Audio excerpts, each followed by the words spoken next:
अब इंग्लैंड से अब्दुल्ला वेडाइच।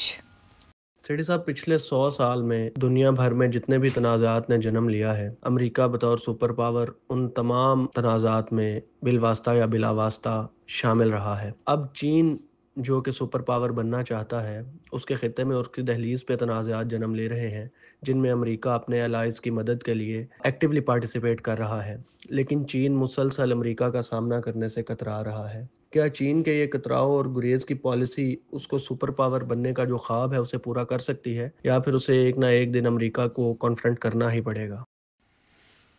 देखिए, अमेरिका जो है उसकी जो हेजेमनी है वो हथियारों के ऊपर और वॉर के ऊपर है। चीन बिल्कुल वो हेजेमोनिक है ही नहीं। उसका जो सारा फलसफा जो है वो it is economic development and dependency हुआ है इकोनॉमिक्स। अब वो कामयाब हो गया है। अब वो अमेरिका के हाथ नहीं आ सकता। अमेरिका अपने फॉरएवर वॉर्स में फंसा रहा, चीन आहिस्ता आहिस्ता डेवलप करता रहा, और अब सिचुएशन ऐसी आ गई है कि चीन को रोका नहीं जा सकता। सिर्फ एक तरीके से रोका जा सकता है और वो यही था तजारत। अब इसीलिए अमेरिका ने ड्रामे, ये सारा जो टैरिफ्स का जो इश्यू है, इसके ऊपर डोनाल्ड ट्रंप ने इतना जोर लगाया कि मार्केट्स डिनाई की जाए चाइना को। मगर I think it's too late for that. चीन पहुंच गया वहां। अभी चीन ने अपना हाथ नहीं दिखाया आपको कि टेक्नोलॉजिकली वो कहाँ तक पहुंच गया। आहिस्ता आहिस्ता आपको समझ आएगी कि चीन कहाँ पहुंच गया है।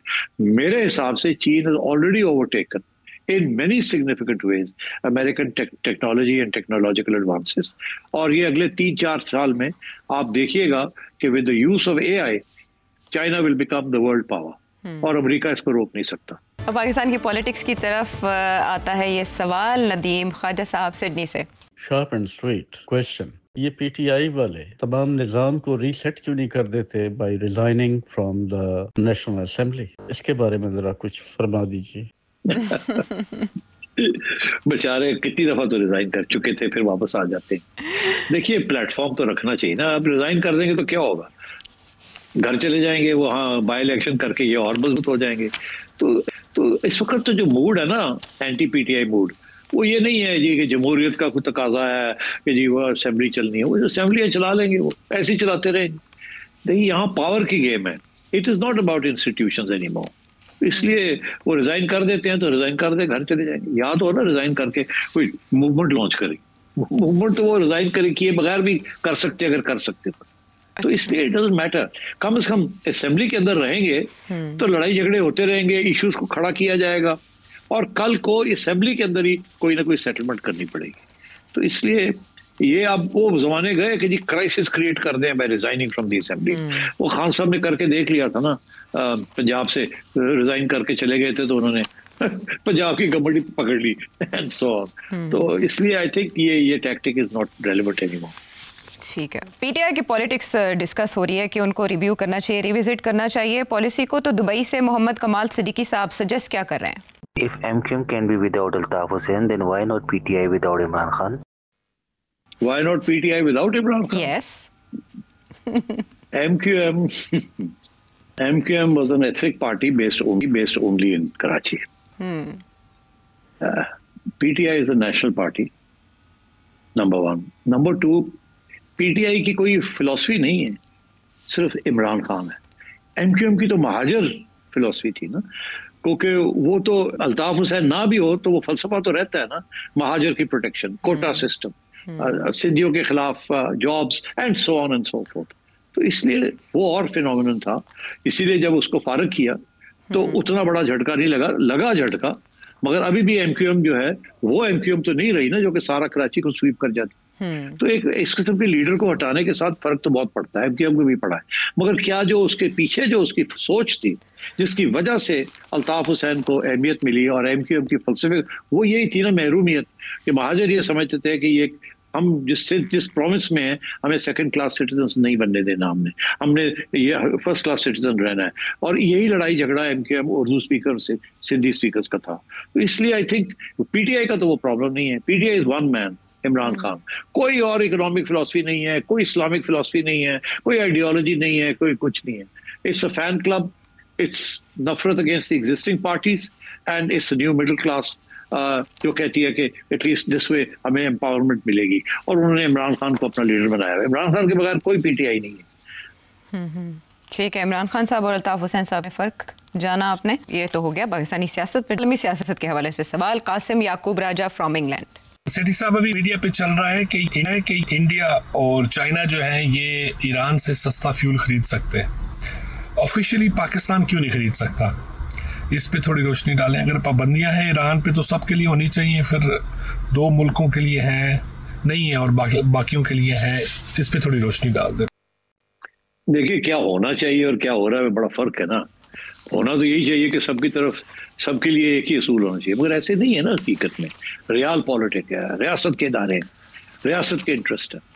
अमेरिका ने ईरान के ऊपर सैंक्शंस लगाए हैं, और वो सैंक्शंस का ये मतलब है कि अगर कोई उससे तेल खरीदेगा तो अमेरिका उसके ऊपर सैंक्शन लगा देगा और कहेगा आप हमसे ये नहीं कर सकते, ये नहीं कर सकते, ये नहीं कर सकते। इसके बावजूद रूस जो है वो खरीदता है, और ईरान को पैसों की भी जरूरत है, और रूस के लिए ये नहीं कि उनको तेल की जरूरत है, और उनको ईरान को सप्लाई भी करनी है, हथियार वगैरह, तो there needs to be a balance of trade also. Iran की हेल्प भी करनी है, तो रूस के ऊपर क्या सैंक्शन लगाएगा?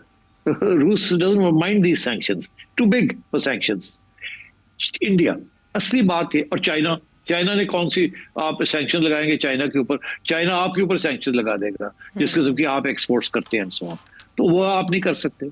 आ जाइए इंडिया पाकिस्तान तो बिल्कुल कमजोर मुल्क है।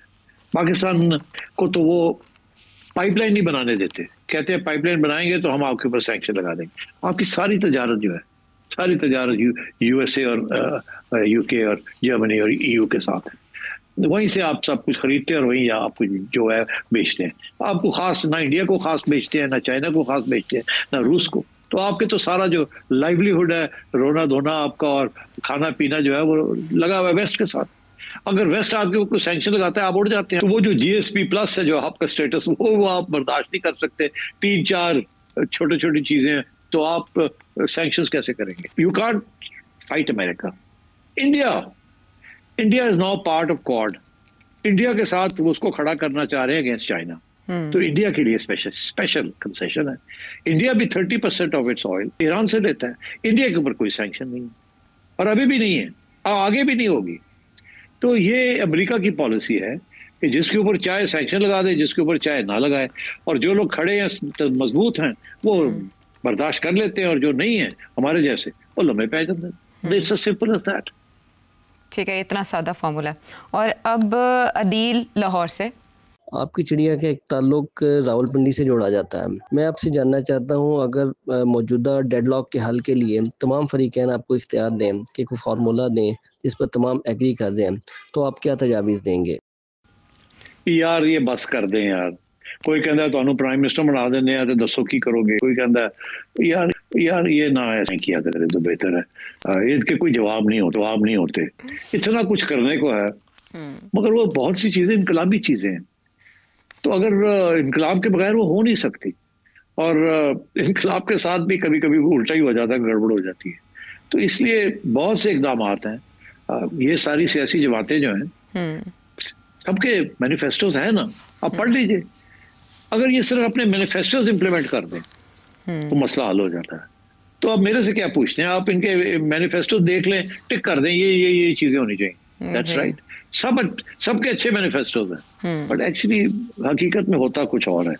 इसलिए मुझे मत पूछें कि अब मैं अपना एक मैनिफेस्टो बना के दूं। Waste of time. लेकिन ये सही कह रहे हैं कि चिड़िया का एक ताल्लुक रावलपिंडी से जोड़ा जाता है। रावलपिंडी से यार पता नहीं कि मेरे तावर, देखो यार, मुझे अब 45 साल 45 ईयर्स एटलीस्ट जर्नलिज्म में हो गए। तो यार मेरी फिर हाथ हर जगह पे पहुंचे हुए होंगे ना, और मैंने जेलें भी काटी हैं, मतलब है मेरी सजा भी हुई है ये पंगे में जो लेता रहा हूँ। तो बात यह है कि अब दोस्ती यारी तो सब जगह पे है। और अब देखे ना, अब ये all these people who are leading the country, ये सब जूनियर है मेरे से जी। मतलब है निकरा संजय तो कैसी पतलूना पाई हैं सब, ये सारे ब्यूरोक्रेट्स वगैरह, दे आर ऑल वेरी। तो मतलब है I know most of them, and आपकी वजह से, क्योंकि आप लोग मुझे कुछ सुन लेते हैं थोड़ा बहुत, तो कोई थोड़ी बहुत मुझे लोग प्यार भी करने लग पड़े हैं। अल्लाह खैर सल्ला, जितने करते हैं उतने हेट भी करते हैं। तो ये पार्ट ऑफ लाइफ। बाकी ये है कि चिड़िया जो है, कोशिश उसकी यही होती है कि हर जगह पे पहुंचे। कभी पहुंच जाती है, कभी नहीं पहुंचती, किसी सूरत हाल में ज्यादा पहुंचती है, किसी में कम पहुंचती है।